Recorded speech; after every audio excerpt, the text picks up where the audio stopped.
So what are some things you can do to help to bring down chronic inflammation? First things first, while NSAIDs, like say Panadol, Nurofen, those sort of things can actually help with the short-term inflammatory response, you don't want to be doing it long-term. Here's why. Things like NSAIDs and COX inhibitors are actually going to decrease the production of something called prostaglandin E2, which is produced from arachidonic acid. Now, this is not a great thing because prostaglandin E2 is required to help to stabilize the inflammatory response. So lower levels of prostaglandin E2 are not great for chronic inflammation. So potentially what you could do is try to reduce your use of NSAIDs and COX inhibitors and instead increase your consumption of things that are high in arachidonic acid.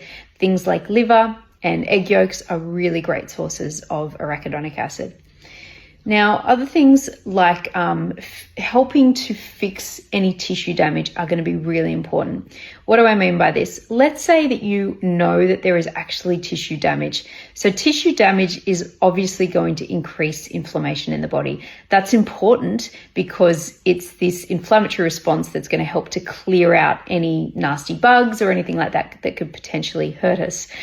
But at the same time, if you have chronic, damage to tissue, let's say you have, leaky gut or you have chronically damaged gut tissue, this is going to, over long term, increase your inflammatory levels because your body is continuously trying to attack whatever's in there. So it's really important to make sure that if you know that you have leaky gut, and you can actually test for this via higher levels of zonulin in gut tests and things like that, you want to really try to solve and stop this chronic damage to the tissue. Things like L-glutamine are great for that, zinc carnosine. Other things even like taking IgGs can be really great. Like I know of a product called IgG Shield, which is going to help as well because it helps to reduce that inflammatory response. It helps to bind toxins, things like that. Other things you can do are you can increase your level of antioxidants. Now we can make some of these antioxidants in our body, but it's really great if we can get them from our diet. So things like vitamin C, vitamin E, glutathione we can make, but you can also supplement glutathione as well if you find that your levels are low. Selenium, they're all really great antioxidants and they help to reduce the inflammatory response.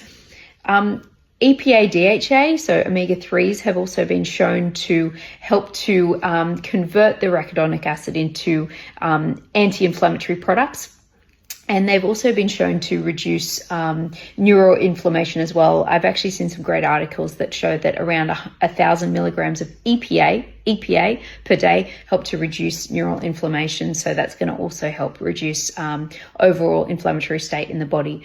Consuming a lot of, beautiful omega-3 through wild caught fish can be really useful as well. An obvious one is reducing inflammatory exposures. Let's say that you are, exposed to a lot of chemicals, pollutants, pesticides, things like that. You want to reduce all that because they will increase inflammation in the body. Making sure that you're getting organic produce, they're going to have less exposure to pollutants and things like that. Biotoxins are a big one too. So if you know that you're being exposed to, say, let's say mold or something like that, you need to make sure that you are trying to avoid exposure as much as possible. Other things that can increase inflammation, for example, gut inflammation, are things like, low stomach acid, because essentially we're not able to fight off bugs that are coming through our gut because that stomach acid just isn't there. So you want to be looking at making sure that you're producing enough stomach acid, you have enough histamine, you're not taking antihistamines all the time because it's histamine that's going to help to increase our stomach acid production. Other things like making sure that you're, slowing down when you're eating. All of these things, reducing your central nervous system drive when you're eating, are all going to help to increase stomach acid and help our body to be making enough of the little enzymes that we require to break down the things that we're eating. This is also going to reduce inflammation, especially in the gut. Another little thing you could consider as well is increasing fiber intake. Fiber is really great, like the IgGs that I was talking about before. Fiber is also really great at binding toxins. So let's say there are some microbes in the gut that are a little bit nasty, which inevitably is going to happen at times. We're always exposed to these things. So fiber is a really great binder. Fiber is also really great at binding things like lipopolysaccharides too. So certainly having a higher fiber diet is also going to be really great for inflammatory conditions.